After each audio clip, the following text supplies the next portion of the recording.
You're not broken. That constant need for everyone's approval, that constant worry about what to say, how to act, what to wear to make people like you. It's a learned behaviour, and it probably started way earlier than you think.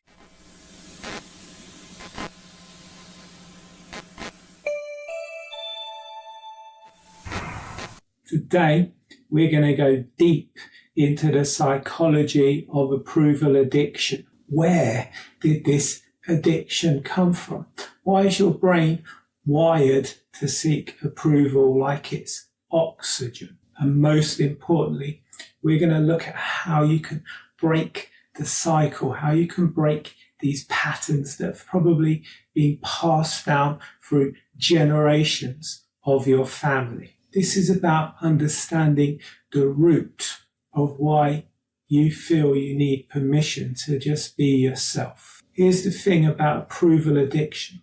It doesn't start when you're an adult struggling in relationships or at work. It starts when you're a kid and your developing brain is trying to figure out how to stay safe and loved. As children, we're completely dependent on our caregivers for survival. Our brains are wired to do whatever it takes to maintain that connection, because from an evolutionary perspective, being excluded from the group would have meant death. So when we're little, especially if we grow up with a lot of dysfunction, we become experts at reading the room and adjusting our behaviours to get the response we need. Some of us grew up in environments where there was obvious dysfunction, obvious issues. And some of us grew up in environments where love felt conditional. Maybe your parents were loving, but only when you were doing what they wanted. Maybe your parents were dealing with their own stress, depression, or trauma, and you learned that you'd get approval by being a good kid, by managing their emotions. I've had several clients who've told me that after we'd worked together, they realised that they'd been performing their whole lives, that they'd been putting on a front to get approval and validation from others. One client told me that when she was a kid, her mum would light up when she got good grades, but she'd become distant and cold at other times. Without being explicitly told it, she learned that her worth was tied to her performance. Love wasn't guaranteed, it had to be earned. Maybe you grew up in a household where there was a lot of conflict, and for a child, conflict is scary. So maybe you would have learned to be the peacekeeper. Maybe you became the one who smoothed things over or tried really hard not to cause any problems for your parents. Maybe you learned that you needed to make everyone else feel comfortable even when you're falling apart. These aren't bad parents or bad kids. These are normal human responses to imperfect situations. But what happens is these survival strategies become hardwired into our brains. The behaviours that keep us safe when we're kids often hinder us when we're adults. Your brain doesn't know the difference between physical danger and social rejection. When someone disapproves of you, the same alarms are going to go off in your brain as if you were being confronted by a saber-toothed tiger or a pack of wolves. Your amygdala starts firing, stress hormones flood your system. Suddenly you find yourself in fight or flight mode because someone didn't laugh at your joke. This is why approval addiction feels so urgent and overwhelming. Your brain is literally telling you that you're very survival depends on getting that validation. It's neurological. And every time you people please, and that people pleasing gets you a positive response, your brain gets a hit of dopamine. It's like a slot machine. Sometimes you're going to hit the jackpot of approval, sometimes you're not. But the intermittent reinforcement keeps you coming back for more. You might think you're just naturally being considerate when you bend over backwards, try to make everyone comfortable, anticipate their needs before they even know them themselves. Maybe you try to avoid any topic that might create conflict. But the truth is, you're not being considerate, you're being controlled by your own desperate need for approval. The mental energy this takes is insane. You're constantly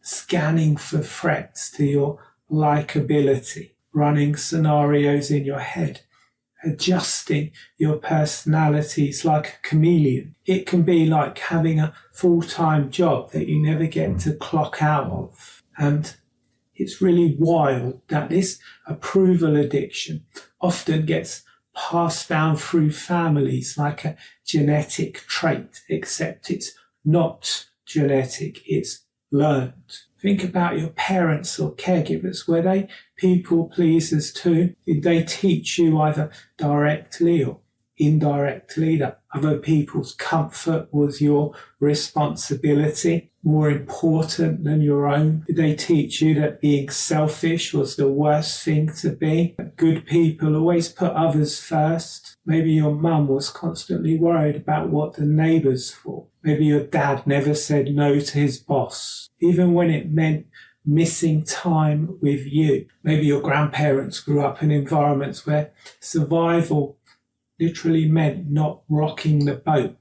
They passed on that hypervigilance to your parents, who passed it on to you. I noticed this pattern in my own family. My grandparents grew up during the war, a time where being accepted by the community could have made the difference between life or death, and there was a lot of rationing, so maybe it could have meant the difference between having food and not. They learned to be agreeable, to never cause trouble, to learn to think of others first. So they taught my mother the same thing, and my mother taught me. 3 generations who believed that their worth was determined by how they could make other people happy. None of us ever sat down and decided to do this consciously. The thing about generational patterns, they can be broken. Just because something was passed down to you doesn't mean you have to live with it, or worse still, pass it on to your own kids. When you carry these patterns into your adulthood, they affect everything. They're going to affect your career, your relationships, your friendships. They're even going to affect your relationship with yourself. You might find yourself in jobs where you're overworked and underpaid because you can't say no. You might attract people who take advantage of your giving nature because you've trained them to expect it. You might be in relationships where you're constantly walking on eggshells, trying to avoid conflict at all costs. The irony is that the very behaviour you develop to try and maintain connections often ends up destroying them. People will sense when you're not being authentic. They will sense your desperation underneath your niceness. Over time, they'll start to lose respect for you because you've never shown them where your boundaries are. I've been in relationships where I've tried to be the perfect boyfriend, and I've been in relationships with people who tried to be the perfect girlfriend. They agreed to everything I said, even when they disagreed. They pretended to like things they didn't like. And when I've been in these relationships, I've never expressed my own desires or needs. And do you know what happens when I'm being the super agreeable people pleaser? They get bored. And when they're being the super agreeable people pleaser, I get bored. The very thing that people think will make others love them often causes others to love them less. So how can you break these patterns that have been decades in the making? How are you going to rewire a brain that's been trained to see approval as survival? First, you have to understand that change is going to feel uncomfortable. Your brain might start to fight you at first because it thinks it's protecting you. When you first start setting boundaries, saying no, expressing your real opinions, your nervous system is going to ring the alarm. That's perfectly normal. So start small. Start practicing expressing your opinion about tiny things. You might say, I'd rather watch this movie than that one. Or, I don't really like that restaurant. These might seem insignificant, but it's training your brain to know that it's okay to express your preferences. Second, practice the pause before you agree to something or adjust your behaviour to please someone. Take a deep breath. Ask yourself, what do I actually want here? What would feel authentic to me? You don't have to act on it immediately, but start noticing the difference between your automatic people-pleasing response and your authentic response. And it can really help to identify your values. In my Inner Child Healing Workbook, I have an exercise that will help you do that. Find a link to get that workbook in the description below. Third, start examining your beliefs about approval. Maybe write down the thoughts that go through your head when you imagine disappointing someone. You might tell yourself, they'll think I'm selfish. They won't like me anymore. They'll dump me. I'll be all alone. Ask yourself, is this actually true? And if it is true, why do you want them in your life anyway? What evidence do I have that these things will happen? Most importantly, start developing a relationship with yourself. The reason we seek approval from others is because we don't approve of ourselves. And again, Inner Child Healing can really help you with that. So check the description for the link to get that free workbook. Here's what's going to happen when you start breaking these patterns. You're not just going to change your own life. You're going to change the lives of everyone around you, especially the lives of your children. Do you really want your children to grow up being people pleasers and approval seekers? Your children are going to get to see what it looks like to have boundaries, to value yourself and to be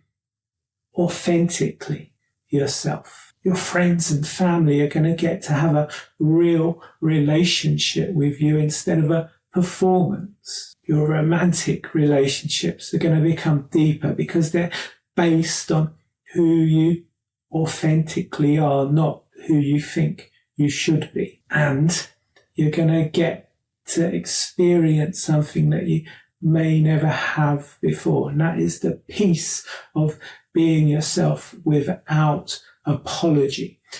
Thank you very much for watching. Again, check the description for my Inner Child Healing Workbook. If you've liked this video, found it useful, hit the like button, subscribe to my channel. If you know someone that could benefit from watching this video, share it with them.